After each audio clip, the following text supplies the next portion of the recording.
यही वो लोग होते हैं जो इधर उधर चैनल्स पे जाते हैं, कुछ भैयाओं की बात सुनते हैं, भैया आप तो सही बोल रहे हो, ये कंप्लेनिंग मोड में ही रहते हैं और लास्ट में फिर अब मैं बोलना नहीं चाहता हूँ, बुरी लगेगी आपको बात, इनका सिलेक्शन भी नहीं होता।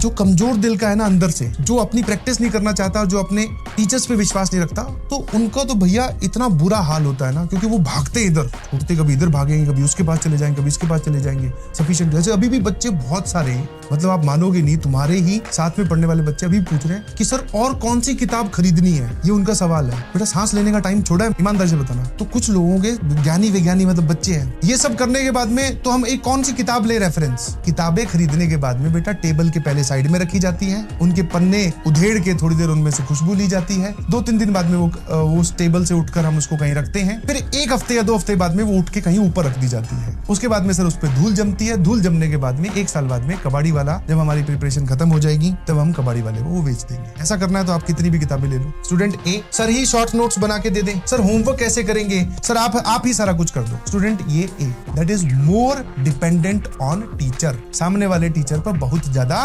स्पून फीडिंग जिसको चाहते हैं। स्टूडेंट बी, थोड़ा समझदार, या फिर आप बोल सकते हो धीरे धीरे समझ आ गए। तो कोई एकदम मान लो बैक बेंचर या बिल्कुल ना पढ़ने वाला बच्चा होगा, उसके मन में भी एक बार तो आया होगा ना, तो एक बार देख तो लो ये सवाल है क्या। तो तुम्हें जितना किया है उसी को बार बार रिवाइज करूंगा, जेईई मेंस और एडवांस फोड़ दूंगा, क्योंकि रिवीजन पे कोई नहीं जाता, उनको नया चाहिए, बस और दे दो और दे दो और दे दो। जो करा है बोले सर वो नहीं पता। आईआईटी जाना है तो करना पड़ेगा, रोज 30-30 मिनट रिवीजन के लिए निकाल लूंगा। एक बच्चा सोच रहा है कैसे करूंगा, दूसरे वाले ने प्लानिंग भी कर ली कि रोज 30 मिनट्स निकालने से, चाहे वो आप स्कूल से निकालिए, सुबह जल्दी उठिए, मुझे नहीं पता, बट अगर आप ऐसा करोगे, this is the attitude I believe आपको रखना चाहिए, इससे कुछ नहीं होगा। ये कंप्लेनिंग मोड में ही रहते हैं और लास्ट में फिर अब मैं बोलना नहीं चाहता हूँ, बुरी लगेगी आपको बात, इनका सिलेक्शन भी नहीं होता। यही वो लोग होते हैं जो इधर उधर चैनल्स पे जाते हैं, कुछ भैयाओं की बात सुनते हैं, भैया आप तो सही बोल रहे हो। ये जो लोग होते हैं जो अच्छे से पढ़ाई कर रहे हैं, क्वेश्चन सॉल्व कर रहे हैं, सब चीजें, इनके लिए तो टाइम ही नहीं है भाई ये सब बकवास करने की। तो अगर आप इस कैटेगरी में हो तो प्लीज इसमें शिफ्ट हो जाओ, ज्यादा आसानी रहेगी, क्योंकि आईआईटी में अगर जाना है तो बेटा कलम तो बहुत घिसनी पड़ेगी, चाहे वो मेरे मुंह से सुन ले या तू तेरा कोई फेवरेट पर्सन और कोई है तो उसके मुंह से सुन ले। सवाल नहीं सॉल्व होते